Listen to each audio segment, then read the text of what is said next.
Plan local pour l'insertion et pour l'emploi du Cotentin, donc le pli dont je faisais allusion tout à l'heure. Donc, le pli est porté par la Maison de l'Emploi et de la Formation, mais c'est quand même un dispositif donc, qui comporte un comité de pilotage. Il a pour objectif donc, de favoriser l'accès et le retour à l'emploi donc, des personnes qui rencontrent des difficultés majeures, notamment en mettant en place, et ce qui est important, des parcours individualisés qui visent leur insertion professionnelle. Le financement du pli donc, dépend souvent des programmes structurels européens, notamment ce qu'on appelle le Fonds social européen. Il s'agit d'organiser donc, souvent pour les demandeurs d'emploi des modules qui sont des modules sans rupture et qui permettent progressivement de réinsérer des personnes qui ont à la fois des difficultés sociales, mais aussi qui ont besoin d'avoir de formations complémentaires pour leur permettre donc d'accéder à un emploi. Donc, les bénéficiaires du pli donc, appartiennent prioritairement donc, aux demandeurs d'emploi qui relèvent d'un parcours de recherche accompagné, les bénéficiaires du RSA et également donc, des autres minima sociaux et également donc, les jeunes de moins de 26 ans. Donc, le comité de pilotage, eh bien, il a pour objectif dans sa très grande complexité, c'est de proposer justement des modules de formation ou des modules d'insertion qui permettent d'organiser les différents parcours pour ces publics cibles. Et il vous est donc proposé de désigner M. Frédéric Bastian pour siéger au sein du comité de pilotage donc du plan local pour l'emploi du Cotentin. Qui vote contre? Qui s'abstient? Délibération adoptée. Délibération suivante. Donc, le conseil d'administration de l'Office municipal des sports. Donc, l'Office municipal des sports, là aussi, c'est une association qui a été créée en 1960 et dont les derniers statuts ont été adoptés en avril 2006. Alors, il a pour objectif de favoriser le développement du sport dans la commune, de veiller à la bonne adéquation entre les besoins associatifs et les structures municipales et de coordonner l'activité des différents groupements intéressés à la pratique de l'éducation physique et sportive. Il a aussi pour mission difficile de jouer le rôle d'interface entre les associations sportives et la municipalité pour ce qui concerne notamment l'attribution de subventions aux clubs qui assurent des déplacements dans le cadre des compétitions officielles. Donc l'OMS ne comprend que des membres actifs, donc son membre actif, un représentant de l'administration municipale, et puis 5 conseillers municipaux qui seront, eux, désignés dans un second temps par la commission municipale des sports, dès lors qu'elle se réunira, et de même, donc, sont membres, bien évidemment, les associations sportives scolaires de la ville de Cherbourg-Octeville, qui sont représentées chacune par un des membres qui a été désigné par elle. Il est proposé donc comme représentant du conseil municipal à l'Office municipal des sports de désigner donc M. Franck Tison, sachant que les autres membres seront désignés, et là il y aura une place pour l'opposition au sein de la commission des sports notamment. Qui vote contre? Qui s'abstient? Délibération adoptée à l'unanimité. On continue dans les pratiques sportives avec le conseil d'administration de l'école de voile. Donc l'école de voile, c'est une association qui a été créée en 1968 dans le but de développer et de démocratiser la pratique de la voile en direction de la jeunesse. En 1979, donc, la ville a signé une première convention avec le président de l'école de voile pour la mise à disposition de moyens qui permettent un accueil plus large et gratuit pour les élèves des écoles primaires de la commune. En 1997, cette convention a été remplacée par 2 nouvelles conventions, l'une portant sur les moyens et l'autre sur la mise à disposition de personnels municipaux. Donc l'association est administrée par un conseil de direction et il vous est proposé donc de désigner M. Franck Tison en tant que délégué du conseil municipal pour nous représenter au sein du conseil d'administration de l'école de voile. Qui vote contre? Qui s'abstient? 9 abstentions. Délibération adoptée.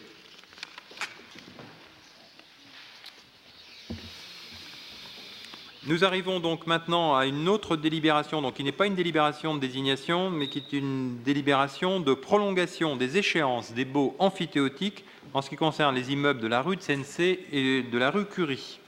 Donc l'Office public d'HLM Presqu'île Habitat donc, a informé la ville concernant un programme de travaux à réaliser dans le cadre d'une stratégie énergétique notamment, avec une réhabilitation thermique lourde sur les bâtiments qui sont les bâtiments situés rue de Sensé et rue Curie. Ces ensembles donc, font l'objet de baux amphithéotiques de 70 ans qui ont été conclus avec la ville et qui ont respectivement pour échéance le 1er juin 2031 pour les bâtiments A et B et le 1er mai 2032 pour les bâtiments C et D.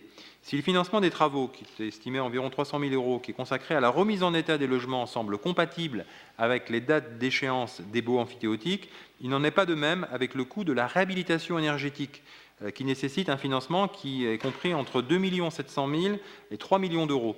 Donc aussi, ce qui est tout à fait légitime, l'Office public Presqu'île Habitat a évoqué dans un premier temps la possibilité soit d'une cession des immeubles, ou tout simplement, la solution qui a été adoptée, une prolongation des baux emphytéotiques. Donc il vous est donc proposé de prolonger les baux emphytéotiques donc, pour une durée qui corresponde à la durée d'amortissement des emprunts des travaux, et ces baux seraient prolongés jusqu'en 2041, donc suivant la durée d'amortissement de l'emprunt contracté par l'Office public d'HLM, et d'autoriser donc le maire, bien évidemment, à signer les actes inhérents à cette transaction. Donc, pour la prolongation de ces baux emphytéotiques qui permettront à Presqu'île Habitat d'avoir la garantie d'amortir ses emprunts pour les travaux conséquents en termes de rénovation énergétique sur les bâtiments rue Tsensé et rue Curie, qui est contre, qui s'abstient, délibération adoptée.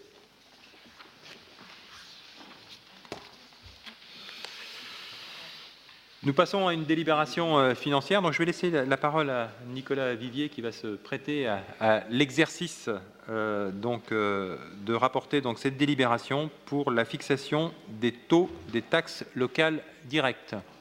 Merci, Monsieur le maire. Donc, une délibération importante, même si sa teneur ne devrait pas être une surprise. Lors de la séance du 20 décembre 2013, le Conseil municipal a adopté le budget primitif 2014 de la commune. Le produit des 4 taxes locales inscrites au budget primitif 2014 est d'un montant de 21 111 597 €. L'estimation de ce produit a pris pour hypothèse une augmentation des bases de 2% pour l'ensemble des taxes, habitation foncière et cotisation foncière des entreprises. Conformément au principe énoncé dans le débat d'orientation budgétaire, le montant des recettes fiscales pour l'exercice 2014 a été estimé à partir du maintien des taux votés en 2013. Selon la loi du 10 janvier 1980, le vote par le conseil municipal des taux d'imposition relatifs aux 4 taxes directes locales intervient en vue de l'état transmis par l'administration des impôts portant notification des bases communales.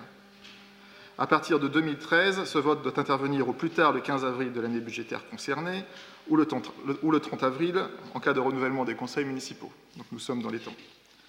Sur la base des informations fournies par l'administration fiscale, le produit fiscal à taux constant représente pour l'année 2014 21 46 054 €. Vous avez un tableau qui vous présente l'évolution des bases. Les bases de la taxe d'habitation augmentent de 1,42%. Cette progression provient de 2 éléments, la revalorisation forfaitaire fixée à 0,9% cette année et l'augmentation physique des bases pour 0,52%. Les bases de la taxe foncière sur les propriétés bâties augmentent de 1,19% en 2014. On retrouve la revalorisation forfaitaire de 0,9% et l'augmentation physique des bases s'élève à 0,29%. Les bases de la taxe foncière sur les propriétés non bâties augmentent de 0,05% en 2014. Là encore, cette progression tient compte de la revalorisation forfaitaire fixée à 0,9%. Et vous fait remarquer que cette taxe ne représente que 0,2% du produit de la fiscalité directe locale. Les bases de la cotisation foncière des entreprises, dont l'assiette correspond à la valeur locative des propriétés foncières, avec un abattement de 30% pour les immobilisations industrielles, diminue de 0,9% contre une augmentation de 16,44% entre 2012 et 2013, essentiellement concentrée sur les bases de DCNS. Cette diminution en 2014 est essentiellement due au nouveau régime de CFE pour les entreprises concernées par le régime dit de la base minimum. C'est un peu technique. En effet, il existe une cotisation minimale de la CFE qui concerne les entreprises qui n'ont pas ou peu de foncier. Ainsi, si la base taxable est inférieure à 1 676 € pour 2012, la base qui sert au calcul de la CFE est augmentée d'office pour atteindre ce seuil. Ce mécanisme concerne principalement les professions libérales et les petites structures commerciales ou artisanales. Dès 2014, cette base sera ramenée à 500 € pour les entreprises ayant un chiffre d'affaires à 10 000 € et à 1 000 € pour celles ayant un chiffre d'affaires compris entre 10 et 32 600 €. Un tableau vous présente l'évolution des allocations compensatrices qui complètent le produit fiscal.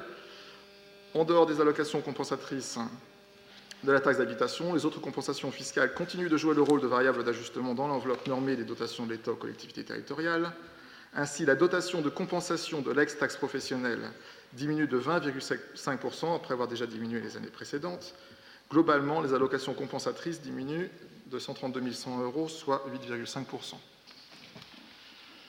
Donc, nous vous proposons de délibérer sur les taux suivants, qui sont identiques à ceux de 2013.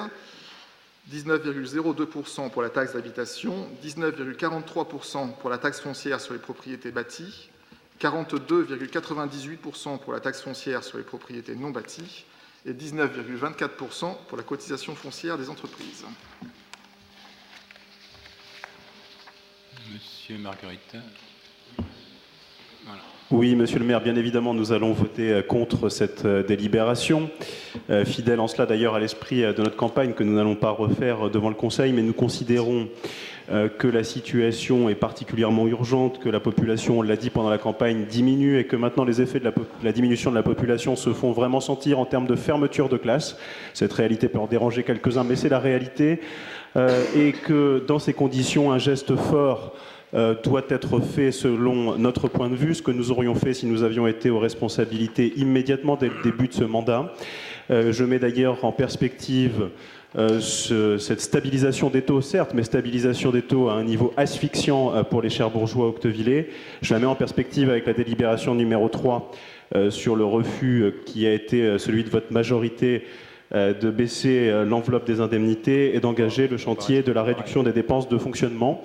Donc c'est pour toutes ces raisons qu'évidemment nous allons voter contre cette stabilisation en précisant que le groupe Retrouver Cherbourg-Octeville, au nom duquel je m'exprime, souhaite bien évidemment la diminution, engager le chantier de la diminution des taux pour les Cherbourgeois Octeville. Okay. Monsieur Le Jamtel. Ça marche là ? Oui, ouais, c'est bon.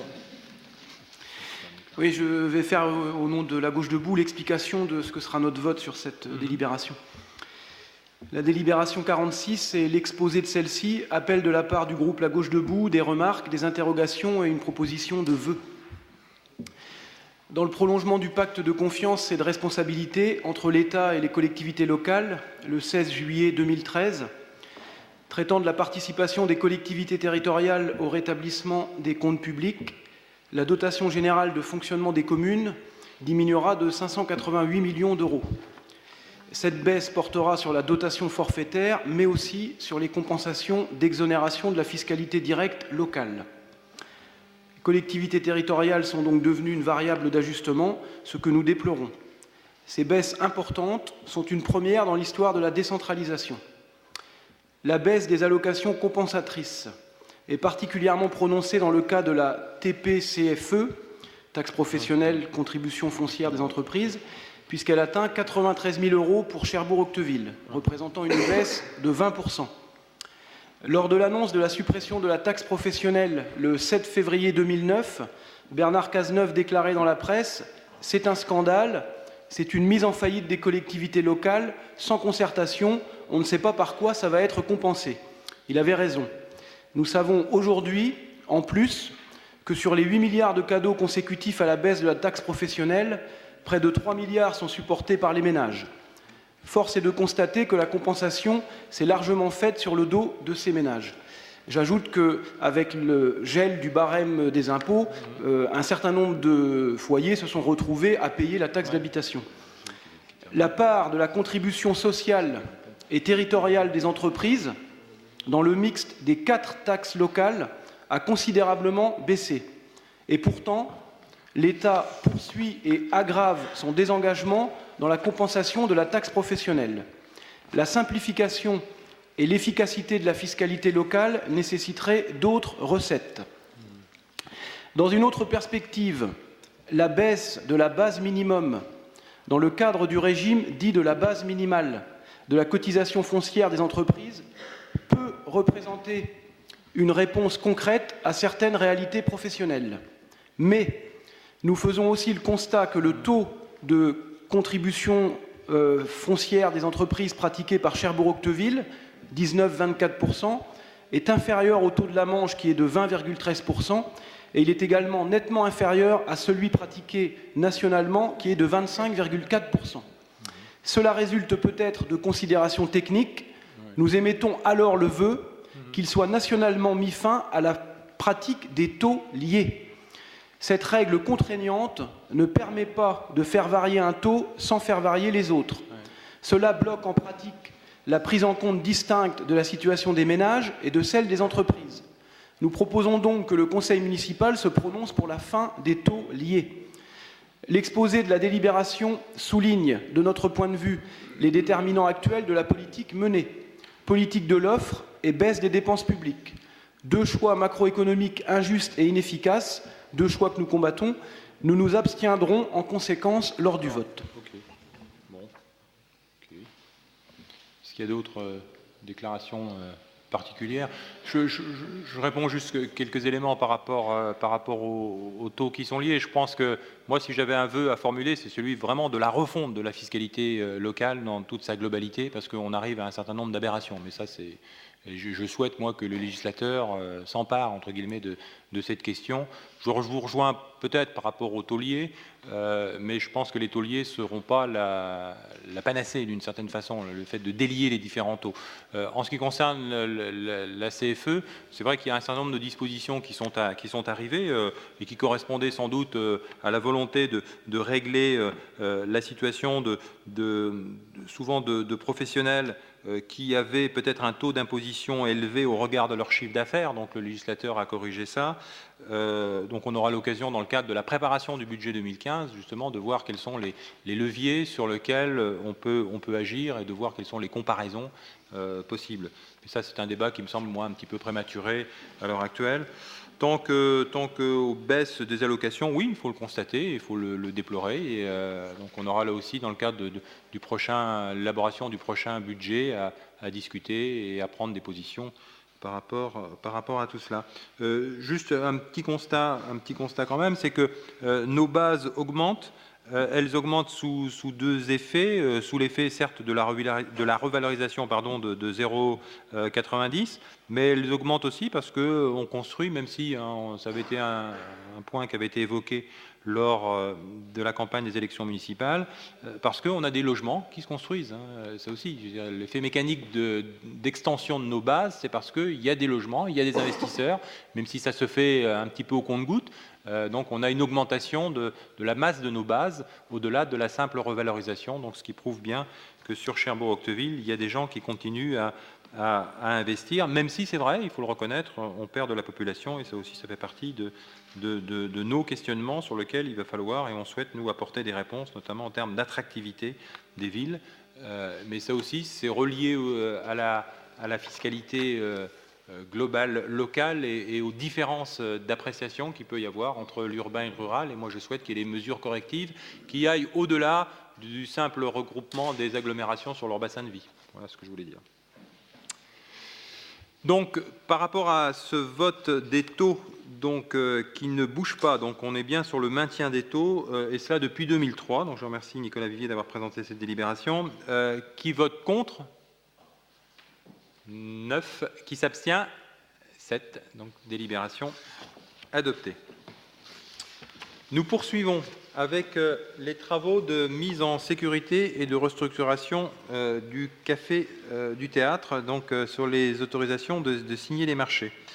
Donc le programme de travaux de mise en sécurité de l'ensemble, c'est vraiment, il faut parler ensemble, donc dans l'ensemble, centre culturel, théâtre et café du théâtre constitue sans doute l'un des chantiers les plus importants de la ville de Cherbourg-Octeville et qui a été déjà maintenant engagé depuis quelques années.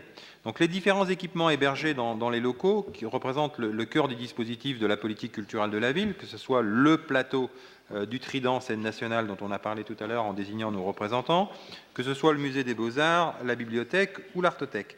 Donc la première tranche portant sur le théâtre à l'italienne et l'Artothèque a été réceptionnée fin 2011 et mi-2012.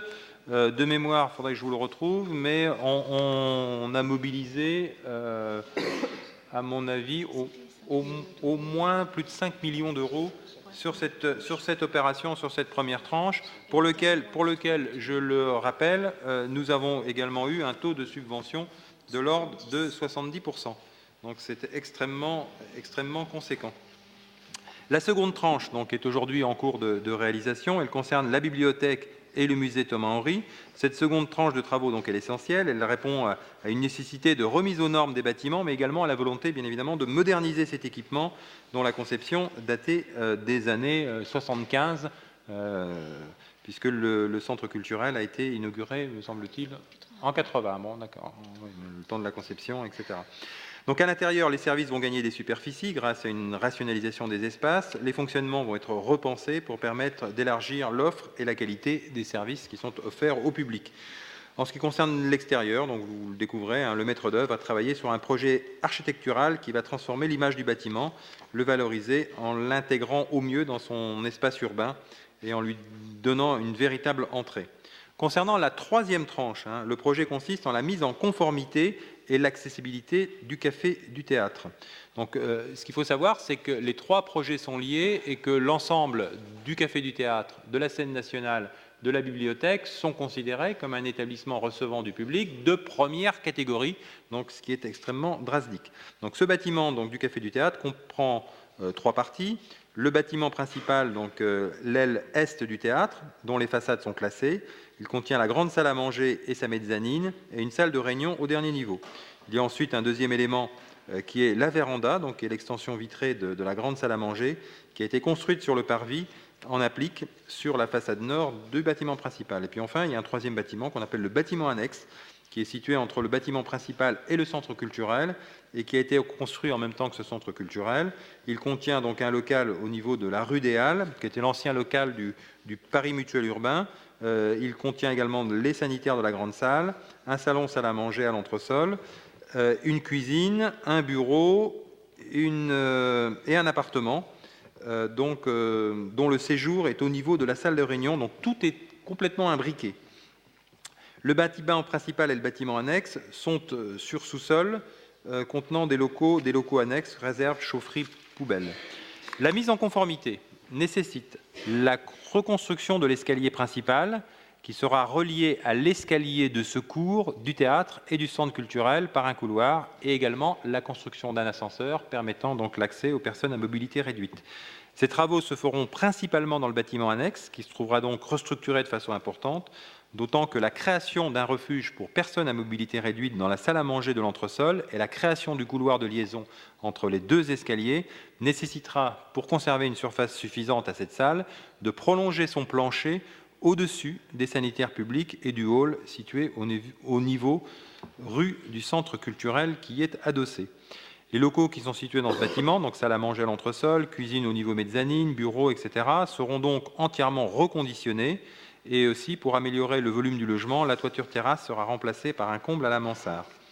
Dans le bâtiment principal, donc, les locaux seront conservés à l'identique. Toutefois, au rez-de-chaussée, les sanitaires seront supprimés car reconstruits en sous-sol, ce qui augmentera bien évidemment la surface utile, qui se trouvera par contre réduite par l'encloisonnement de l'escalier, du même qu'au niveau mezzanine. Donc il y a eu quand même un énorme travail de conception pour arriver à satisfaire à la fois la réglementation et établissement recevant du public et à l'imbrication avec le théâtre, notamment en termes de communication des issues de secours, et puis aussi tout ce qui concerne maintenant la législation en faveur de l'accessibilité pour les personnes à mobilité réduite.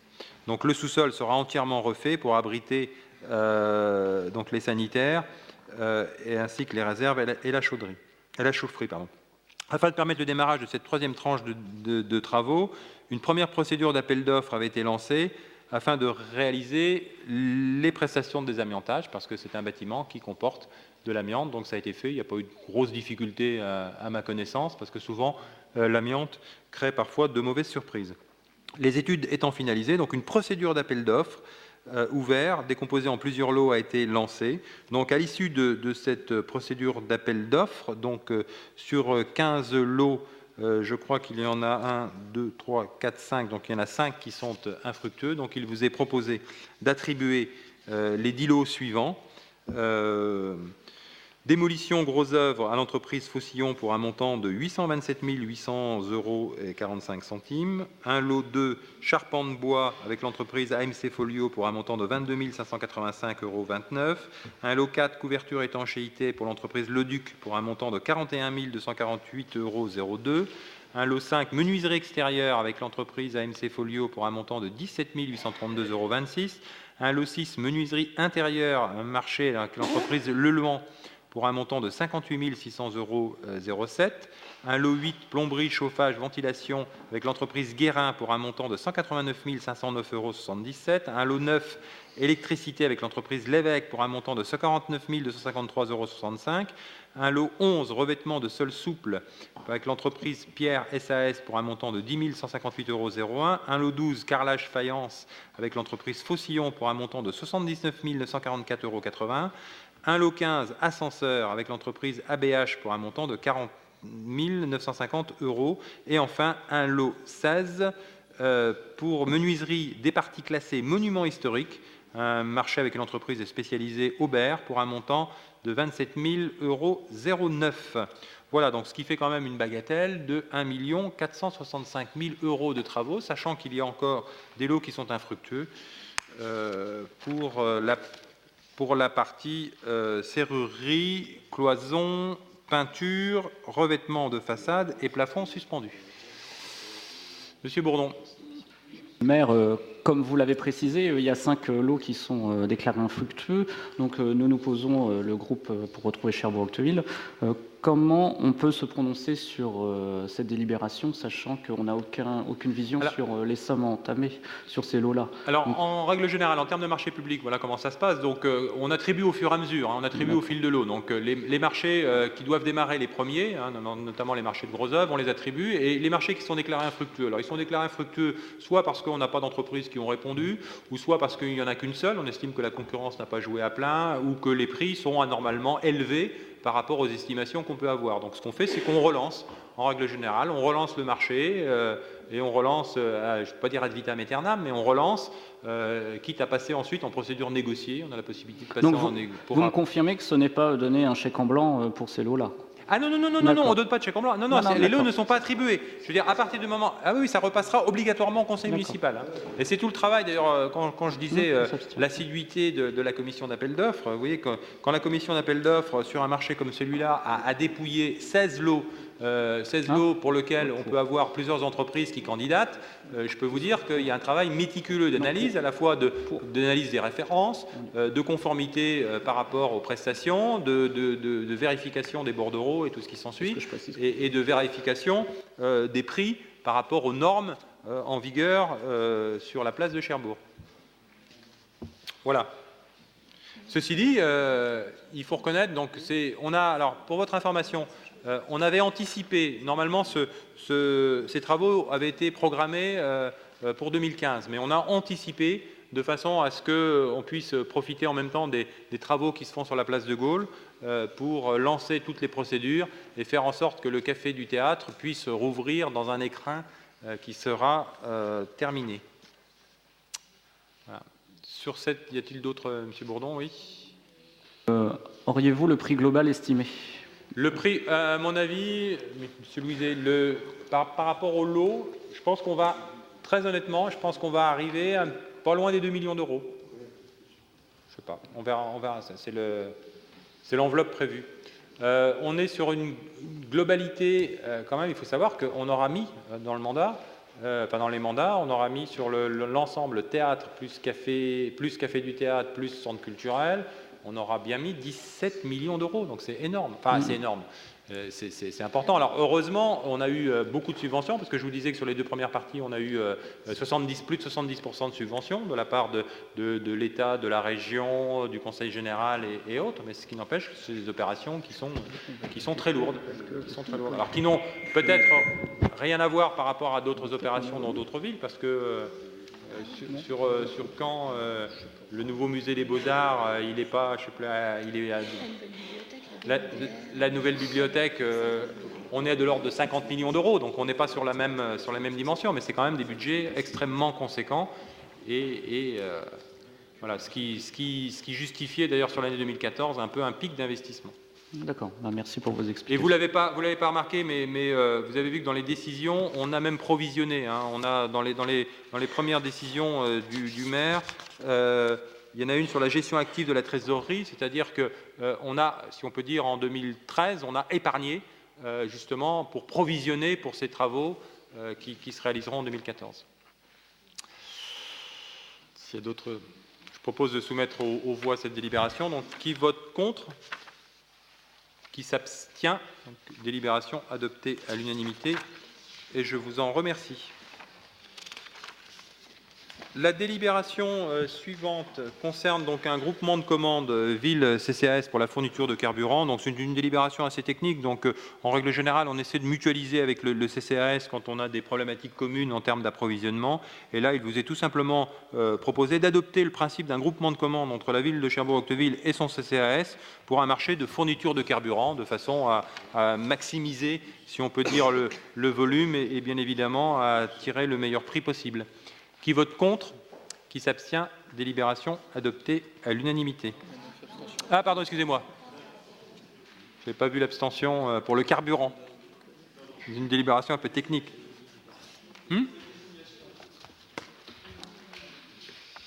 Ah oui, pardon, je n'ai oublié un morceau. Oui. Et de désigner, désigner les membres de la CAO pour... Ok.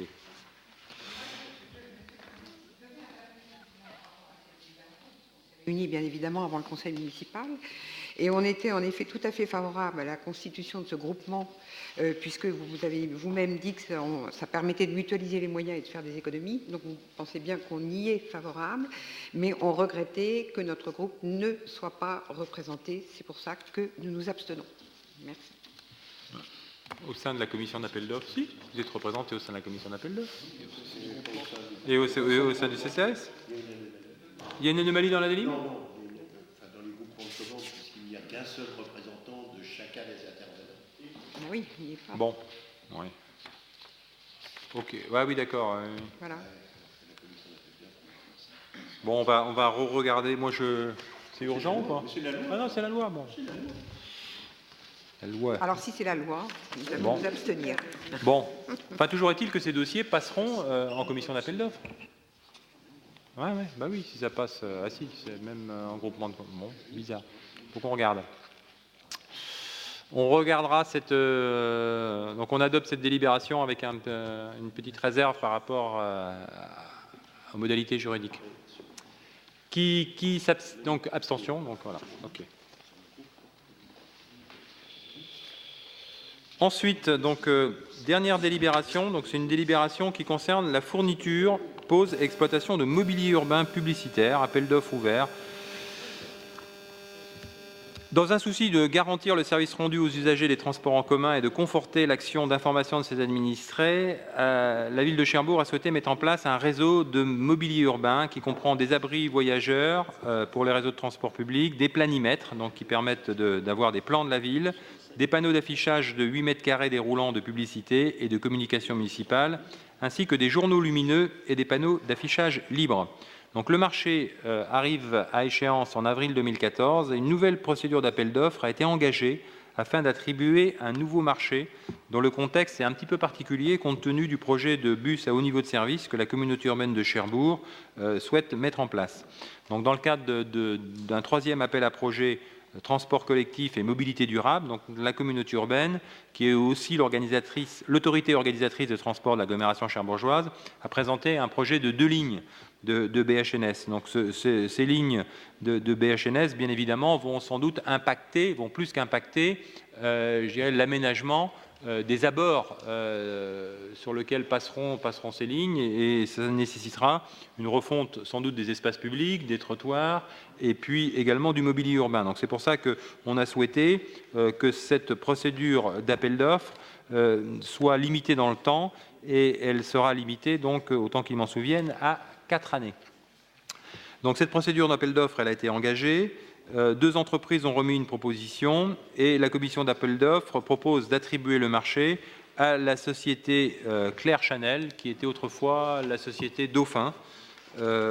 Et il vous est demandé d'autoriser le maire à signer le marché sachant donc que c'est un marché à durée limitée, mais aussi, alors c'est un marché un peu particulier, puisque ce marché, il est un peu sous la forme de concession de domaine public, puisqu'il permet donc au niveau des abribus et des panneaux verticaux, qu'on appelle communément des sucettes, donc à l'administration municipale d'y afficher son information municipale, mais aussi à la société Claire Chanel d'y avoir de la publicité et donc à ce titre des recettes publicitaires.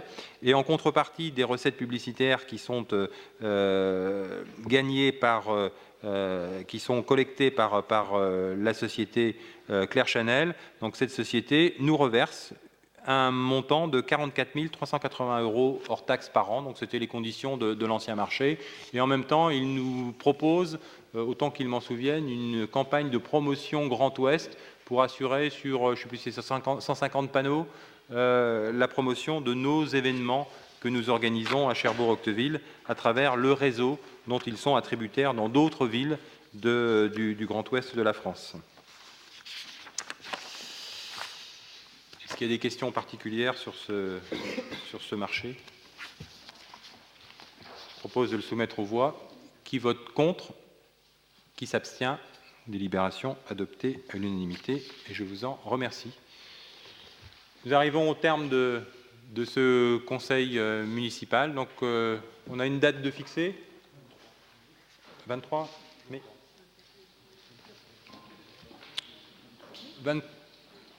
23 mai 23 mai. On regardera pour l'heure. On vous fera parvenir donc un petit courrier pour demander vos préférences horaires et puis on essaiera d'arbitrer. La synthèse n'est jamais facile. Voilà. Mais je vous remercie de votre participation, de votre implication dans ce conseil.